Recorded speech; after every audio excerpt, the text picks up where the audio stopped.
गाड़ियों का काफिला, न आगे पीछे सैकड़ों हजारों समर्थकों का हुजूम और न ही चुनावी मंच से भाषणों का शोर। संविधान को बचाने की लड़ाई है। गरीब गरीब होते जा रहा है, अमीर अमीर होते जा रहा है। विकास इस देश में गिन चुनकर 5-6 लोगों का हो रहा है। हमें आजादी मिलनी चाहिए कि हमारी आवाज सुन सके कोई। हमारा हक बनता है एक लोकतंत्र में कि हम हमारी आवाज उठा सकते हैं, क्योंकि आपके बिना हम कोई भी नहीं। चुनाव प्रचार का ये खास अंदाज है उत्तर मध्य मुंबई की कांग्रेस प्रत्याशी प्रिया दत्त का। प्रिया दत्त, जिन्हें अपने पिता का राजनीतिक जीवन कभी रास नहीं आया, उन्होंने पिता की मदद तो की, लेकिन हमेशा कहा कि वो राजनीति से दूरी बनाकर रखना चाहती हैं। जो बॉलीवुड स्टार किड्स की तरह से चकाचौंध से दूर रही, कैमरे के सामने आना उन्हें कभी पसंद नहीं था। लेकिन फिर प्रिया की जिंदगी में आखिर ऐसा क्या हुआ कि उन्होंने न सिर्फ राजनीतिक जीवन में कदम रखा, बल्कि चुनाव भी लड़ा और जीता भी। आखिर प्रिया का राजनीतिक सफर किन परिस्थितियों में शुरू हुआ और फिर आगे किस तरह से उन्होंने अपने राजनीतिक जीवन में संघर्ष किया, आज इसी की कहानी लेकर आए हैं मायानगरी मुंबई से लेडी लीडर। प्रिया दत्त का परिवार भले ही बॉलीवुड से ताल्लुक रखता है, लेकिन प्रिया ने कभी भी फिल्म इंडस्ट्री का रुख नहीं किया। राजनीति से भी उनका लगाव नहीं था, लेकिन खोजी पत्रकार बनने की चाहत रखने वाली प्रिया को सियासत में क्यों आना पड़ा, ये जवाब उन्हीं से सुनिए। मैंने ऑल्सो टेलीविजन प्रोडक्शन में पढ़ाई की और मैं बनाना चाहती थी डॉक्यू ड्रामाज, और मैंने सोचा कि this is a wonderful way to expose a lot of things to the people.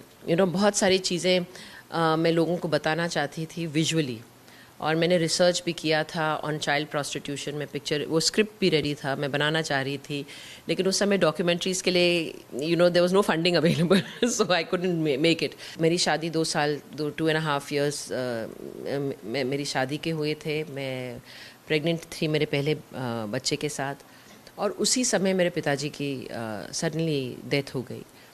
तो ऑफ कोर्स सब कहने लगे अब कौन तो बस वो पहला समय तो बहुत मुश्किल था, क्योंकि जब मैं अपना फॉर्म भर रही थी, मैंने अपना फॉर्म भरा और मैं हॉस्पिटल चली गई। 2 दिन के बाद मेरी डिलीवरी हुई, सिजेरियन डिलीवरी। 3 और उसके 5 दिन के बाद जब मैं घर आई, 3 दिन में 4 दिन में, उसके 5 दिन के बाद मैं कैंपेनिंग के लिए निकल गई। मुझे आज तक समझ में नहीं आता मैंने कैसे किया और कैंपेनिंग कर रही थी जीप में खड़े होके after caesarean delivery. So my doctor भी thought I was crazy to do it, but there was some inner strength और what, because I knew I had to reach out. मैं सब जगह मुझे पहुंचना था लोगों के बीच, और वो कैंपेनिंग हुई। मैं हर दिन हर 2 घंटे में मुझे आना था घर मेरे बच्चे को फीड करने के लिए। तो बहुत सारी ऐसी चीज़ें हुई। बहुत actually emotionally I was very drained, because my father had just died. मेरा बच्चा भी पैदा हुआ था, मैं उसके साथ टाइम स्पेंड नहीं कर पा रही थी। मुझे कैंपेनिंग के लिए जाना था, और जितना भी कुछ समय मुझे मिल रहा था मैं वापस आ रही थी जस्ट उसके साथ रहने के लिए। तो इमोशनली बहुत ड्रेनिंग था मेरे लिए, बहुत ड्रेनिंग था। और लेकिन somehow the other I went through it। मैं इलेक्शन मैंने जीता और पार्लियामेंट गई। आपको बता दें कि प्रिया दत्त साल 2005 में अपने पिता सुनील दत्त के निधन के बाद हुए उपचुनाव में बतौर कांग्रेस उम्मीदवार सांसद चुनी गई थी। उसके बाद प्रिया 2009 के लोकसभा चुनाव में दूसरी बार उत्तर मध्य मुंबई सीट से विजयी हुई थी। लेकिन 2014 के लोकसभा चुनाव में बीजेपी की पूनम महाजन ने प्रिया दत्त को शिकस्त दे दी थी। प्रिया दत्त ने पहले चुनाव से दूर रहने का ऐलान किया था, लेकिन बकौल प्रिया इस बार वो पार्टी अध्यक्ष राहुल गांधी के कहने पर फिर से 2019 के रण में आ डटी हैं। जब मैंने राहुल जी से भी बात की, मैंने उनको ये बताया, तो उन्होंने समझा। उन्होंने कहा कि I understand what you are going through, लेकिन हम सब एक लड़ाई लड़ रहे हैं, और ये हमारी पर्सनल लड़ाई नहीं है, ये लड़ाई है हमारे देश के लिए। और वहाँ से मुझे बहुत एक I don't know, I just felt that मुझे भी कुछ करना चाहिए। तो फिर से वापसी हुई आपकी? बिल्कुल, और उसी कारण वापसी हुई।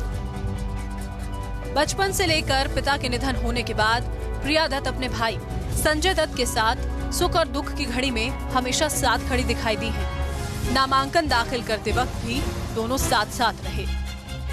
हर चुनाव चुनौती है। मैं हमेशा कहती हूँ कोई चुनाव आसान नहीं है। इलेक्शन में हमें बहुत अच्छी तरह से फाइट करना है। भगवान से यही प्रार्थना करूंगा और उम्मीद करूंगा कि प्रिया ही जीते।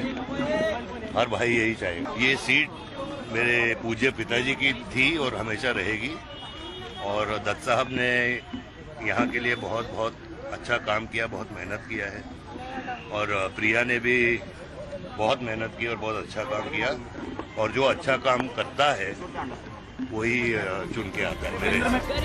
न सिर्फ राजनीति में एंट्री के वक्त प्रिया को चुनौतियों का सामना करना पड़ा, बल्कि महज 13 साल की उम्र में ही इनके सर से मां नरगिस का साया उठ गया। लेकिन प्रिया ने हर चुनौती का डटकर सामना किया और वही उनकी मजबूती बन गई। नरगिस की मौत ने पूरे परिवार को तोड़कर रख दिया था, लेकिन उसका सबसे ज्यादा असर अगर किसी पर हुआ था तो वो थी घर की सबसे छोटी बच्ची प्रिया दत्त। प्रिया खुद कबूलती हैं कि वो माँ के पल्लू से दिन भर बंद कर रहा करती थी। जहाँ जहाँ माँ जाती वो माँ के साथ रहा करती थी, क्योंकि भाई फिल्मों के कामकाज में मशगूल हो गए थे, बहन नम्रता भी बड़ी थी। ऐसे में सबसे छोटी प्रिया ही माँ का साया बनकर उनके साथ रहती थी। जब माँ को कैंसर जैसी गंभीर बीमारी के इलाज के लिए विदेश जाना पड़ा तो प्रिया उस वक्त बिल्कुल अकेली हो गई और टूट गई। मां नरगिस दत्त के गुजर जाने के बाद भी प्रिया की मुश्किलों का दौर खत्म नहीं हुआ था। भाई संजय दत्त को ड्रग्स की लत लग चुकी थी। 3 मई 1981 को नरगिस ने इस दुनिया को अलविदा कह दिया, लेकिन भाई संजय दत्त रोने की बजाय ड्रग्स मांगता रहा। उम्र के लिहाज से तो प्रिया दत्त संजय दत्त से छोटी हैं, लेकिन हमेशा वो अपने भाई की मदद के लिए एक ढाल बनकर उनके साथ साए की तरह खड़ी नजर आईं। प्रिया ने संजय दत्त का वो दौर भी देखा जब वो ड्रग्स के इस कदर आदी हो गए थे कि उन्हें अपने खुद के होने का एहसास नहीं था। प्रिया उस वक्त को याद कर कर आज भी सिहर उठती हैं। बताया जाता है कि जब नरगिस दत्त की मौत हुई तो संजय दत्त को इस बात का एहसास नहीं था कि उन्होंने अपनी माँ को खो दिया। वो ड्रग्स के नशे में इस कदर खोए हुए थे। उल्टा रोने की बजाय उन्होंने प्रिया से जाकर कहा, ड्रग्स है क्या, मिलेगी क्या? तो प्रिया ने कहा, ड्रग्स तो नहीं है, बीड़ी है, चलेगी क्या? संजय दत्त की ड्रग्स की लत प्रिया दत्त के लिए शर्मिंदगी का सबब भी बनी। नहीं, बहुत मुश्किल था, क्योंकि आई थिंक एक अंदर, बिकॉज मैं बहुत यंग थी, अंदर जैसे गुस्सा भी था, कैसे हैंडल करूं वो भी नहीं पता था। और कभी कभी वो गुस्सा मेरे पिताजी के ऊपर निकल जाता था, कभी मेरे भाई के ऊपर निकल जाता था। तो एक बार मेरे पिताजी ने मुझे बिठा के समझाया कि इतना गुस्सा होने से कुछ नहीं होता है। जो तुम्हारा भाई जिस चीज़ से गुजर रहा है उसका कसूर नहीं है, ये एक बीमारी है और हमें इसको एक बीमारी की तरह देखना है। और वो शायद एक पहले इंसान थे जिन्होंने पब्लिकली एडमिट किया कि उनका बेटा एक ड्रग एडिक्ट है और हम उन्हें एक बीमारी की तरह ट्रीट करते हैं। लेकिन संजय दत्त को ड्रग्स की लत से बाहर निकालने से लेकर टाडा की कानूनी जंग तक प्रिया ने सबका डटकर सामना किया।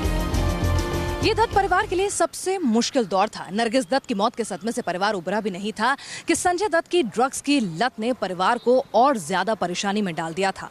एक परेशानी खत्म होती तो दूसरी आ जाती, और इस बार जो परेशानी दत्त परिवार पर आई थी वो बेहद बड़ी थी। उसने सुनील दत्त की साख को भी दांव पर लगा दिया था। संजय दत्त पर आरोप लगा था मुंबई बम धमाकों के दौरान घर में अवैध हथियार रखने का, और टाडा के तहत वो जेल चले गए थे। पूरे परिवार को शक की निगाहों से पूरा देश देख रहा था। ऐसे में बताया जाता है कि ये प्रिया दत्त ही थी जिन्होंने पूरे परिवार को न सिर्फ संभाला बल्कि सुनील दत्त को बाला साहब ठाकरे की शरण में जाने की सलाह भी दी। और संजय दत्त की जो पूरी कानूनी लड़ाई थी उसमें भी प्रिया दत्त एक ढाल बनकर खड़ी रही। प्रिया उस वाक्य को याद कर भावुक हो जाती हैं जब साल 1994 में वो जेल में कैद अपने भाई संजय दत्त को राखी बांधने गई थी।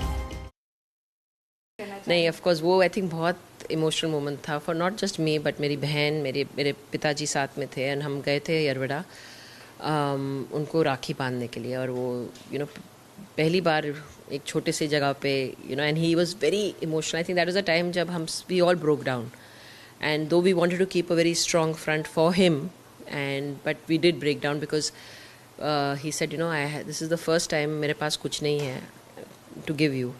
And he took out this, उनको कूपन्स मिलते हैं जहाँ वो अपना चाय खरीद सकते हैं, बिस्किट खरीद सकते हैं, और वो 2-2 रुपए के कूपन्स थे तब। तो उन्होंने एक कूपन मेरी बहन को दिया और एक मुझे दिया and he said, you know, this is all I can give you today. तमाम मुश्किलों को मात देने वाली प्रिया दत्त का इस बार मुकाबला बीजेपी की पूनम महाजन से है। जीत के लिए वो चुनावी रैलियों और सभाओं की जगह डोर टू डोर कैंपेन को तरजीह दे रही है। मैं आपको दिखाना चाहूंगी कि प्रिया दत्त किस अंदाज में अपना चुनाव प्रचार जो है वो करती हैं। आप देखिए कि वहाँ पर एक छोटे से मोहल्ले में वो पैदल चलकर पहुंची हैं और ऐसे ही मोहल्लों में वो एक जहाँ भी खुली जगह गलियों के बीच में मिलती है वहाँ पर वो अपनी छोटी सी नुक्कड़ सभा जो है उसका आयोजन करती हैं, लोगों का अभिवादन स्वीकार करती हैं। कोई माइक नहीं होता, कुछ नहीं होता है, वो सीधे जो हैं लोगों से संवाद करती हैं, सरल शब्दों का इस्तेमाल करते हुए छोटे मुद्दे, छोटी बातें जो हैं, घरेलू महिलाओं से जुड़े हुए मुद्दे, बच्चे या रोज़मर्रा की ज़िंदगी से जुड़े हुए मुद्दे जो हैं वो उनके भाषण का या जो उनकी बातचीत है उसका हिस्सा रहते हैं। और ऐसा लगता नहीं है कि कोई परंपरागत राजनेता जो है पूरे गाजे बाजे के साथ जो है आया है, ऐसा लगता है कि कोई समाज सेवी जो है वो लोगों से उनकी समस्याएं पूछने के लिए आया है। और यही जो प्रिया दत्त का तौर तरीका है वो उन्हें दूसरों से अलहदा बनाता है और लोगों के बीच में जो है लोकप्रिय बनाता है और लोगों से सीधा जो है कनेक्ट प्रिया दत्त का इसी कारण, ये जो उनकी समाज सेवी वाली छवि है और जो अंदाज है, इसी कारण जो है वो लोगों से ज़्यादा जुड़ी हुई खुद को पाती है। जब सब लोग इवेंट मैनेजर हायर करते हैं और पूरा गाजे बाजे के साथ पूरी फ्लीट चलती है नेताओं के साथ, आप ये सब हायर कर सकती हैं लेकिन फिर भी नहीं करती हैं, ऐसा क्यों? बिल्कुल नहीं, मैं समझती हूँ वो ज़मीनी कनेक्ट नहीं होता है। फिर ये सब आप देख रहे हैं, ये हमारे लोग हैं, हमारे ज़मीन से जुड़े हुए लोग हैं और ये यहाँ के स्थानिक लोग हैं जो हमारे साथ हैं। तो आई थिंक मैंने हमेशा जब मैं प्रचार करती हूँ मैं प्रेफर करती हूँ कि लोगों के साथ इस तरह से कनेक्ट हूँ और तभी तो पता चलता है कि लोगों की समस्या क्या है। अगर हम इधर से हाथ हिला के निकल जाएं बैंड बाजा के साथ तो हमें कैसे पता चलेगा कि लोगों की क्या समस्या है। प्रिया दत्त का दावा है कि वो लोकतंत्र की मजबूती के लिए चुनाव लड़ रही है, जिसमें धर्म या जाति की दीवार ना हो, भय या नफरत का माहौल ना हो, बात केवल और केवल विकास और भाईचारे की हो।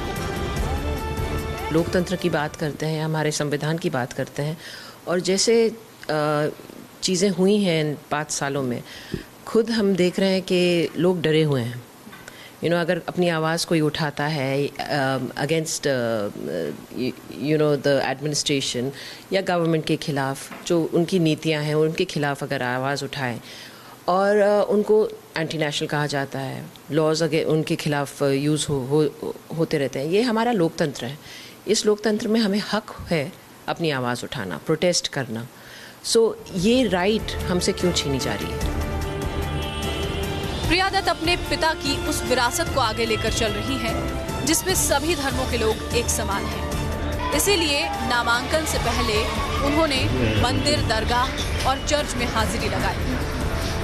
प्रिया दत्त सुनील दत्त की राजनीतिक विरासत को संभाल रही हैं, साथ ही उनकी परंपराओं का निर्वहन भी कर रही हैं। जिस तरह से सुनील दत्त अपनी राजनीति में सभी धर्म, सभी जाति के लोगों को एक साथ लेकर चलते थे, कुछ उसी अंदाज में प्रिया भी अपनी राजनीति को आगे बढ़ा रही हैं। फिर नामांकन से पहले चाहे माहिम दरगाह आकर चादर चढ़ाना हो, गणपति का आशीर्वाद लेना हो सिद्धिविनायक जाकर, या फिर माउंट मेरी चर्च जाकर मदर मेरी की प्रार्थना करनी हो। एक विवाद लाना चाह रहे हैं अलग अलग धर्मों में, जो कभी था नहीं। आई थिंक हम सब बड़े हुए हैं ऐसे देश में जहाँ हम सब साथ मिलकर हमने खाया है, पिया है, एक दूसरे की एक रिस्पेक्ट रही है और कभी दिमाग में ऐसा नहीं आया कि मेरा फ्रेंड हिंदू है या मुस्लिम है या सिख है या ईसाई है। वो तो हमारे दिमाग में आता ही नहीं था। और हम बड़े हुए सब हमारे नेबर्स, कोई मुसलमान था तो कोई सिख था। लेकिन आज का वक्त अगर आप देखें और आप इवन आज के बच्चों को देखें, वो डर है उनमें कि अरे मेरा नेबर कौन है। पहले कैमरे से दूर भागने वाली और शर्मीली स्वभाव वाली प्रिया दत्त अब लोगों के बीच बेबाकी से अपनी बात रखती हैं। उनकी इस झिझक को दूर करने में टर्निंग पॉइंट साबित हुई थी सुनील दत्त की 78 दिनों की पद यात्रा। मैं बहुत ऑलवेज बिहाइंड थी, बहुत शाय लड़की। मैंने कभी ऐसा नहीं सोचा that I could stand in front of the camera and speak. So I used to be very shy and awkward kind of child. मैं स्कूल में भी खड़े होकर आंसर नहीं दे पाती थी। It used to be so but I think जैसे मैंने कहा, जो पदयात्रा ने मेरी ज़िंदगी बहुत बदली। और मैं कहना चाहती हूँ कि मेरे पिताजी भी बहुत he used to push me like हम सब एक पूरा हमारा जो टीम था पद यात्रा के थे, हम सबको काम दिया गया कि you are responsible for this. तो मेरा काम था to take care of everybody else, उनका खाना पीना दवाई, you know, like so they used to call me the Florence Nightingale of the Amritsar पद यात्रा। so मैं सबका देखभाल करती थी, वो मेरी ड्यूटी थी। और जहाँ जहाँ हम रुकते थे पापा लोगों से बात करते थे, वहाँ छोटा सा एक मीटिंग होती थी वे भी, तो फिर वो माइक सबको दे देते थे, चलो अभी तुम भी बोलो। अच्छा। हाँ, तो पहले तो घबरा के मैं भाग जाती थी उधर से, या किसी के पीछे मैं छुप जाती थी कि let papa not see me so he will forget that. But कहीं ना कहीं से सोचा कि अच्छा प्रिया तुम्हारा अनुभव क्या रहा। So that kind of used to be. Hindi भी इतनी ठीक नहीं थी, वहाँ हम जाके प्रॉपर हिंदी बोलना पड़ता था। बताया जाता है कि प्रिया के लोकसभा चुनाव लड़ने से इनकार करने पर पूर्व गृह राज्य मंत्री कृपा शंकर सिंह उत्तर मध्य मुंबई से बतौर कांग्रेस उम्मीदवार प्रबल दावेदार माने जा रहे थे, लेकिन पार्टी आलाकमान ने प्रिया दत्त पर भरोसा जताया। प्रिया दत्त की राजनीति में सबसे ज्यादा मददगार रही उनकी समाज सेवी की छवि और नरगिस दत्त फाउंडेशन के जरिए किया गया काम। भले ही वो सत्ता में हो या सत्ता से बाहर हो, वो नरगिस दत्त फाउंडेशन के जरिए लगातार गरीबों की मदद करती रहीं, उनसे कनेक्टेड रहीं। और जब पार्टी ने तय किया कि उसे टिकट किसे देना है, तो तमाम दूसरे बड़े नेताओं की दावेदारी के बावजूद पार्टी आलाकमान के जहन में सबसे पहला नाम प्रिया दत्त का ही आया। फिलहाल उत्तर मध्य मुंबई की इस सीट पर चुनावी तपिश जोरों पर है, मुकाबला काटेगा। ऐसे में इलाके के लोग अपनी इस लेडी लीडर के बारे में क्या सोचते हैं? बस एक लक और बैड लक रहता है ना, वो उनके साथ लास्ट टाइम हुआ था, लेकिन इस बार कांग्रेस ही आएगी, प्रिया दत्त ही आएगी। दादी जी बहुत अच्छी है, उनके पिताजी भी जिस तरह से काम किए उन्होंने, उनकी बेटी भी उसी तरह से काम कर रहे। हमें इसे है कि बस कि हम चाहते कि वो ही जीते। अब बातों से चलता है कि उनके कर देंगे, बाल बच्चा का भला कर देंगे, आगे बढ़ाएंगे, गरीबी हटाएंगे, ऐसा उनमें वो अपने बाप के नक्शे कदम चल रहे हैं। और कुछ भी हम लोग प्रॉब्लम हो, आधी रात हम लोग फोन किया, वो आके खड़ी होती है, हम लोग समस्या सॉल्व करती है। बॉलीवुड के सितारों से भरी चकाचौंध वाली दुनिया में भी प्रिया ने अपनी सादगी को बरकरार रखा। अपनी जिंदगी में आए तमाम उतार चढ़ावों को अपने दृढ़ निश्चय से पार किया और जीत हासिल की। प्रिया दत्त के लिए एक बार फिर से राह मुश्किल है। इस बार जीत हासिल करनी है अपने राजनीतिक जीवन में। लेकिन प्रिया का निजी जीवन इस बात का सबब है कि जब जब मुश्किलें आई हैं, प्रिया उन मुश्किलों को पार कर जीत हासिल करती हुई नजर आती हैं, और भी ज्यादा मजबूती के साथ। एक तरह से कहा जाए तो वो एक कमबैक क्वीन है। लेकिन सवाल ये है कि क्या वो अपने राजनीतिक जीवन में भी कमबैक कर पाएंगी? क्या अपने विरोधियों को शिकस्त दे पाएंगी? प्रिया को भरोसा है, लेकिन इम्तिहान मुश्किल है। आज के इस लेडी लीडर के एपिसोड में फिलहाल इतना ही। अगले हफ्ते एक और राजनेत्री की कहानी के साथ फिर हाजिर होंगे। अब बने रहिए न्यूज़ नेशन के संग।